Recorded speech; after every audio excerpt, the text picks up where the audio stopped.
En la memoria colectiva de un país, durante los años 70 y 80, el rostro de Ana Martín era un ideal. Su imagen angelical, enmarcada por una cascada de cabello oscuro, dominaba las portadas de revistas y las pantallas de televisión. En sus papeles, era la joven ingenua, la hija abnegada o la mujer de corazón puro que, inevitablemente, encontraba el amor verdadero. El público la adoraba y la prensa la bautizó como la novia de México, un título que encapsulaba a la perfección su aura de dulzura y la convertía en el símbolo de una época que se aferraba a valores conservadores. Pero, ¿qué sucedía cuando los reflectores se apagaban y las puertas de su camerino se cerraban? Detrás de esa sonrisa calculada y esa mirada diáfana, se escondía otra Ana Martín. Una mujer de pasiones intensas, decisiones arriesgadas y una vida sentimental mucho más compleja y turbulenta de lo que sus admiradores jamás hubieran podido imaginar. Esa dualidad no nació en el vacío. Tenía su origen en el universo que la creó y la controlaba, la todopoderosa Televisa de aquellos años. La empresa no era simplemente una productora, sino un sistema hegemónico que dictaba las reglas de la fama. Firmar un contrato de exclusividad era, en muchos sentidos, un pacto que garantizaba la gloria, pero exigía a cambio el control casi total de la vida personal. El activo más valioso de una actriz no era su talento, sino su imagen pública, y la empresa era la arquitecta y guardiana de esa imagen. Se cultivaban arquetipos, y el más importante era el de la protagonista virginal, a quien se le exigía ser un modelo de virtud tanto dentro como fuera de la pantalla. La moralidad no era un asunto privado, sino una cláusula no escrita en el contrato. En este entorno patriarcal, las relaciones amorosas eran un campo minado. Cualquier vínculo debía permanecer en la más estricta clandestinidad, creando una atmósfera de tensión constante. Fue en este escenario de reglas férreas donde Ana Martín tuvo que aprender a amar, convirtiendo su vida en un arriesgado juego de espionaje.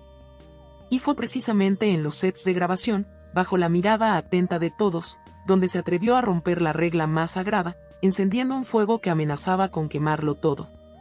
Ese fuego tenía un nombre, Fernando Allende. Carismático y apuesto, era el ideal masculino de la época y el compañero perfecto para la novia de México. Cuando los unieron por primera vez en pantalla, la química fue instantánea y explosiva. No era solo actuación, era una conexión tan palpable que traspasaba el televisor. Cada mirada, cada roce, cada beso de ficción parecía contener una verdad que los guiones no podían escribir. Pronto, los pasillos se convirtieron en un hervidero de rumores. Se decía que la pasión que derrochaban en escena continuaba con aún más intensidad una vez que se gritaba au corte. Fuentes de la época aseguran que vivieron un romance tórrido y absorbente, un secreto a voces, un incendio que se esforzaban por ocultar bajo una delgada capa de profesionalismo. Sin embargo, para la conservadora empresa, esta relación era dinamita pura. Juntar a dos de sus estrellas más valiosas en un romance potencialmente inestable era un riesgo que no estaban dispuestos a correr. Un escándalo podría manchar la imagen de ambos y afectar las millonarias audiencias. Por ello, su amor estaba condenado a vivirse en la clandestinidad, marcado por la adrenalina del secreto y la frustración de no poder gritarlo al mundo. Pero si bien la relación con Allende era un peligro latente, existía otro vínculo en la vida de Ana, uno mucho más discreto y poderoso. Un secreto que no se susurraba en los pasillos, sino en los despachos donde se decidía el destino de todos.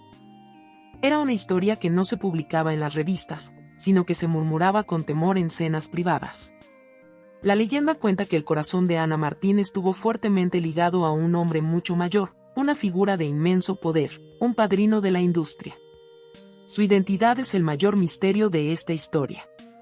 Se especulaba que era un alto ejecutivo, un influyente político o un magnate con intereses en el espectáculo, uno de los hombres que movían los hilos detrás del telón, capaz de construir o destruir una carrera con una sola llamada. No era una relación de iguales, sino un pacto no escrito, una conexión asimétrica donde se mezclaban la protección y, quizás, un afecto condicionado.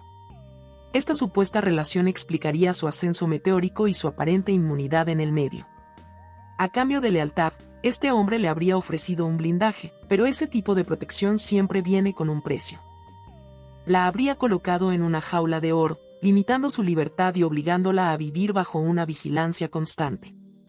Atrapada entre un amor que no podía gritar al mundo y una protección que restringía su libertad, estas experiencias forjaron en ella una convicción de hierro. La llevaron a tomar la decisión más desconcertante y radical de su vida, una que desafiaría todas las expectativas de la sociedad.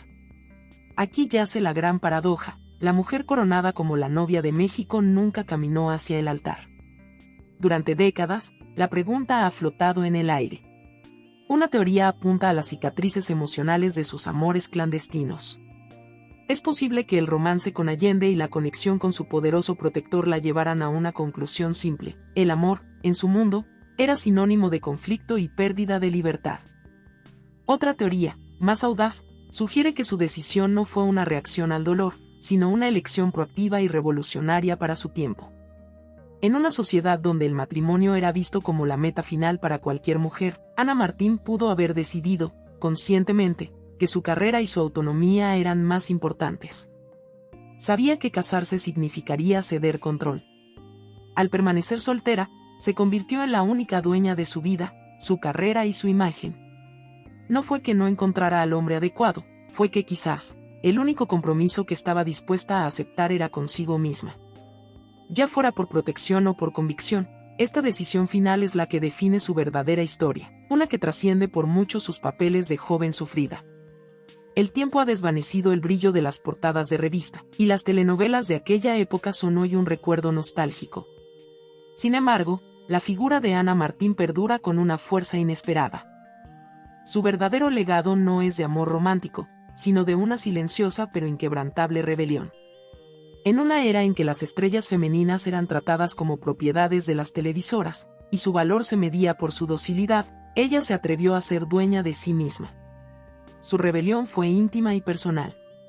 Consistió en amar a quien quiso, en los términos que quiso, y en proteger ferozmente su espacio privado.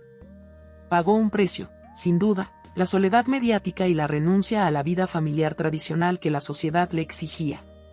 Hoy, la recordamos no solo como la cara bonita de una era dorada, sino como una pionera que, sin discursos abiertos, defendió en la práctica su derecho a la libertad personal. Demostró que era posible ser la estrella más grande del país y, al mismo tiempo, negarse a seguir el guión que otros habían escrito para su vida. Ana Martín no fue solo la novia de México, fue, por encima de todo, la dueña de su propia libertad.